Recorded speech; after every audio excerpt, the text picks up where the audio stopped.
Okay, so this is maybe the longest, most complicated file I've had for a beat battle entry, and part of that is because I have built it out since I submitted it. This was for Bishu's beat battle today. I didn't want to record the whole process, and then I did record the process of him reacting to it, but there was some drama happening in chat, so he kind of didn't react to it. So I'm not starting with his reaction, because there really wasn't one. I do have a friend who is really into this style of music, though, and I got them to react to it on stream. I'll put that reaction at the end of the video. It was kind of a longer video. Or a longer reaction. He kind of went into it in detail, so I'll put that there at the end for those of you who really care. But I'm pretty proud of it. I think it's pretty good. And so I'm going to play you through here. The beat battle submission was just this bit. I have kind of made it out, formatted it out to being like more of a whole track. It's about a minute here. So yeah, you can take a listen to this. I'll walk through the track and kind of the things we did in it afterwards. Tell me what you think.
I really want to make anime edits to this. I think this is banger. It's very Linkin Park, Corn, and very, very different from the sort of things I usually make. The very little reverb in this at all. Usually my sounds are big and washy and fill up big spaces. This is really, really tight, grungy stuff, and something more akin to the style Bishu seems to like. And so I was very much writing in with the intent of like trying to write something that I thought he would enjoy, and making originally kind of the beat have some good space and some good pockets for different sounds to kind of punch through and not have it just be like the same stuff going the whole time, which is what reverb really does. It kind of washes everything together and creates some glue, but doesn't actually help you like tell one thing apart from another. There's not a lot of like space unless you're really cutting up those reverb tails here.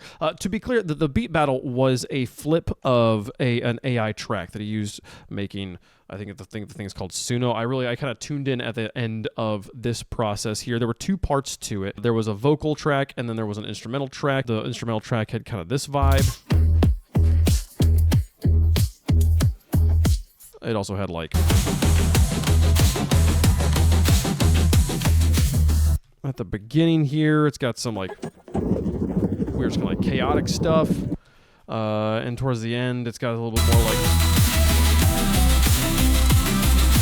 it very much sounds like AI down there. The vocal part here has kind of two very different vibes, one of which I completely ignored. Come and share in my world. Spread my legend that I'm a Riz Lord. What you call a homo car owner. Over here is like corpse. This kind of has this like kind of corpsey vibe. And I got blonde hair. Gooning is my life. Oh my goodness, the lyrics are crazy details there. But down here, it kind of has a very different vibe.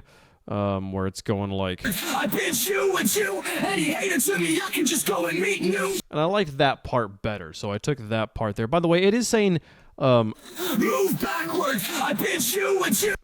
I move backwards, I bid you adieu, is what I'm pretty sure the AI is trying to say in that spot, not something about Jews. Every time I heard it, I was like, it's sort of saying like a Jew, and I'm like, what is it saying there? It's bid you adieu for sure is what it's supposed to be saying. If I were to actually release this track, this is the one thing I would absolutely replace. I'd take the AI vocal out. But there's a couple things we did make out of the AI instead of just the voice down here. Obviously, we flipped from the AI. Move backwards. word. I bitch you with you. Any hater to me, I can just go and meet new. The main thing we did was just put a little bit, like to cut out the bass rumblies, take out a little bit of kind of fundamental that was taking up more than it needed there, boost the tops.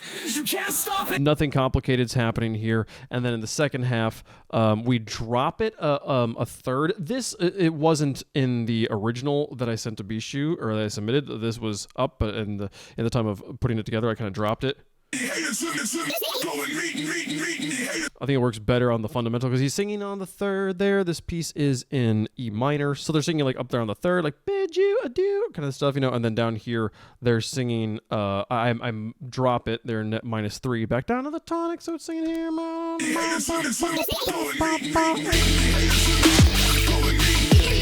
It felt kind of nice there. This part has a little bit more stuff going on with it, but mainly it's shaper box. It's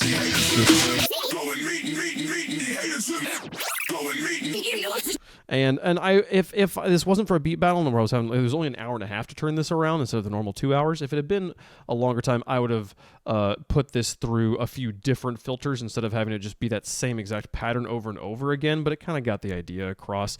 And if I were to come back and put more time into this, I'd put kind of a big change up here between these two, have some sort of like big twist of sound, some warping there. But other than the voice, things we took from the sample, this is titled kick, but this became our snare. Originally, it was just going to be, I wanted this to be the kick. I liked this sound, and it just has this Pro Q4 on it. If I turn this guy off, this sounds like that, which is, you know, pretty aggressive.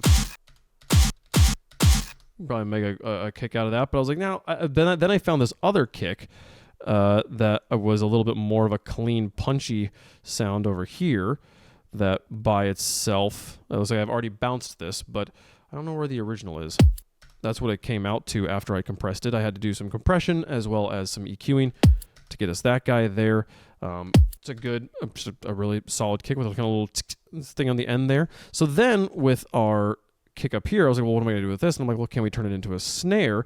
And it had a lot of like noise in it, which gives us a lot of frequency information through the entire spectrum. So I just took the tail, chopped off all the bass, and then put a really high peak here on our fundamental. It's not exactly, it's 40 cents flat, so it's a little bit out of key.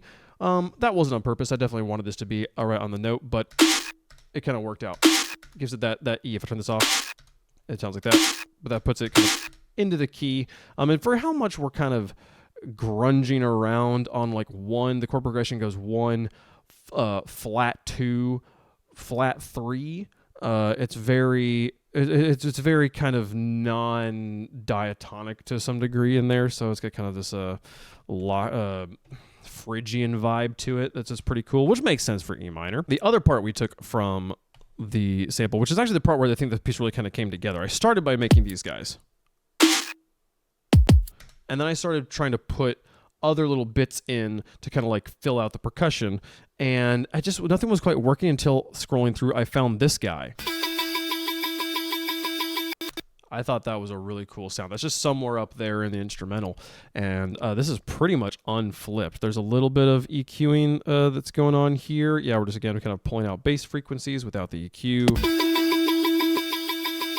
Just kind of making it just fit in the spot where we wanted it to be there and get rid of rogue frequencies there, because again, that is just an unedited AI track. And then we carved out pockets for it. Every time, when I just kind of put the track in originally, I just put this in here, there was this empty silence here at the beginning that I really liked.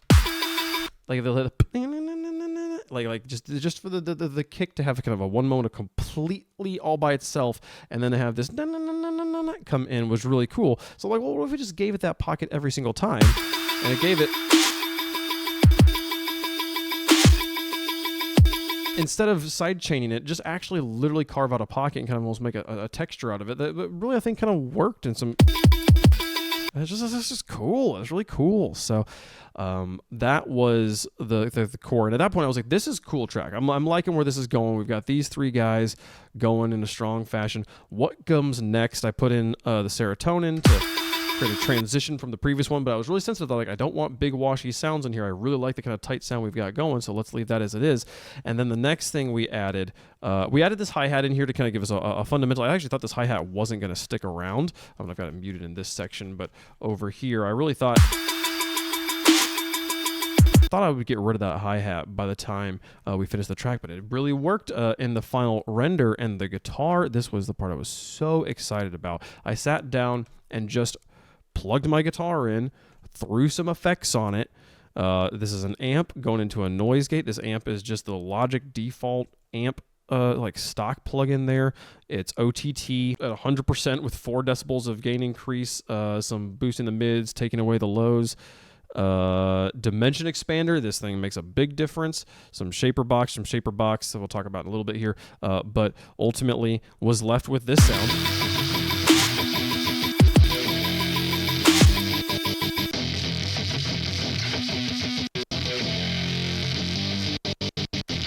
And I could definitely make it cleaner. And you know, I mean, that amp's natural, the reverb that's on this. It sounds like there's a reverb on here. Honestly, I didn't realize this was turned on. I kind of wish this was off. I would definitely turn this off now. What does it sound like?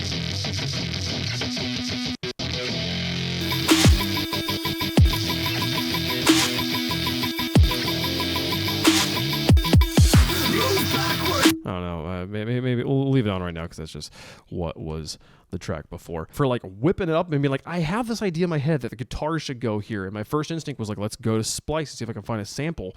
But I didn't even do that. I was like, no, let's just pick up the guitar and see how close we can get. And my goodness, this took 10 minutes at max. Like, this was to go from an idea to it being basically exactly what I wanted, and to be able to like experiment with chord progressions and stuff like that too. Like, just to do all sorts of fun stuff there. The Dimension Expander is doing a ton of work here, because again, this comes in mono. It just pushes it out, kind of gives them some space. I don't know exactly what the magic is of Dimension Expander here. This is kind of mild Dimension Expander, but man, does it do a good job there. And then our shaper boxes, this one is just a side change to have it get out of the way of the kick. And then this one is some fun automation of like kind of bringing a tremolo in different spots. You hear it doing there, and then with automation, changing which envelope is active to give us different pockets. I did take the time to do that there because I knew I wanted to really emphasize this little kind of triplet like ba ba ba ba thing we had going on up here with the kicks. So we had to carve out pockets for that where that was happening. At this point, I was like, this is banging. I love what this is, and let's just see what else we can do with it. I kept having in my ear this idea that I wanted the percussion to have. I kept hearing like a sort of like hi-hat or crash sort of thing in there. So I went and found this crash, which didn't look like that at first. It's a much looser, longer crash, but we pulled it down and EQ'd out bass frequencies as well. So that was kind of something we shaped in there, and works really, really well with the rest of the percussion that we've got going on here. This is a good, like, especially when we get over to here, like, still maybe a little bit high in the mix in general, but once you put the whole thing,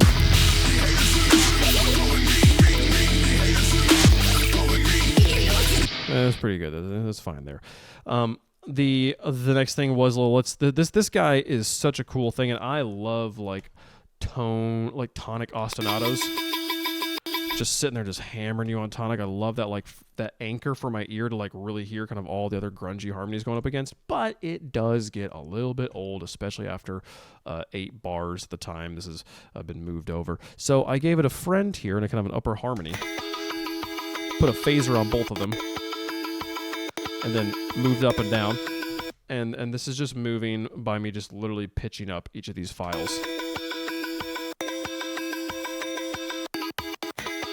And it goes back down and just goes back up. So that was kind of a cool little motion. Between all of that and the vocal, we had kind of a good little track going here, but I really wanted this to kind of hit a little bit harder here. And so I had this idea of like, let's pull everything out and kind of try to see if we can put a transition here. I really felt like the kind of gunshot thing going here.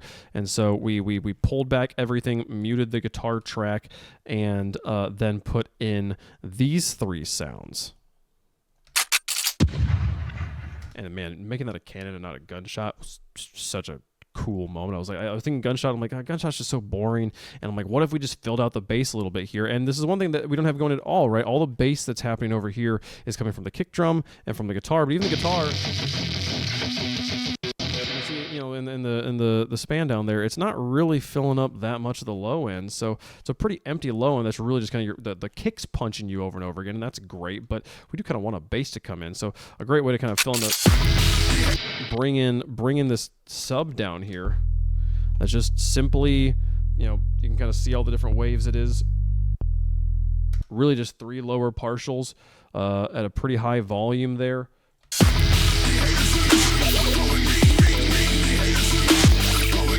Completely filling in the low end. Saving that for the second half, I think, really made this hit in a different way there. But I loved like this, just the kind of cool use of space. Yeah, that's just cool. That's a cool vibe there. And this is the sort of sound that comes up in my ear, but I usually can't pull off. So I was happy to kind of luck into that there. And then we have it build back up as it's going out with this riser. This riser is proven to be super useful in a lot of ways. It's just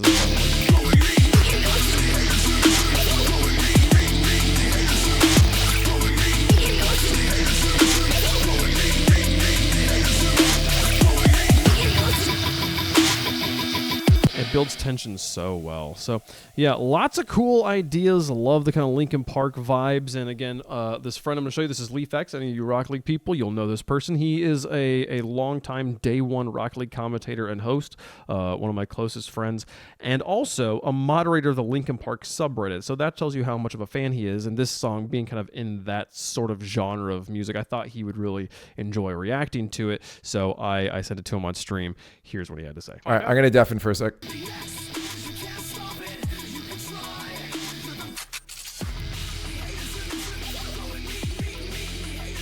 Yeah. That back synth, yeah.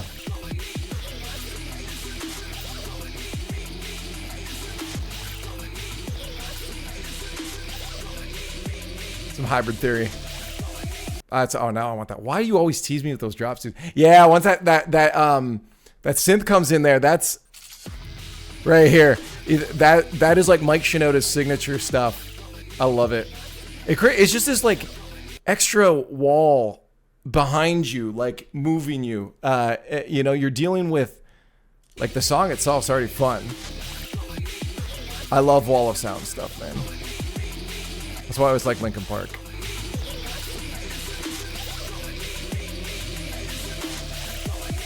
I like that. I like that vocal sample too. I like that flow because it feels like, what's the word I'm looking for? Like it's more of this syncopated, like, or like what is the word? I don't know the word I'm looking for. I'm not a musician, but it feels like it goes off the beat for a second. I like that because it always lines up. Man, you get like, God, I mean, like you're probably already good, but like from what I've seen, you're getting so good at making stuff, dude. Like legit. Like I've had so many people show me their stuff before.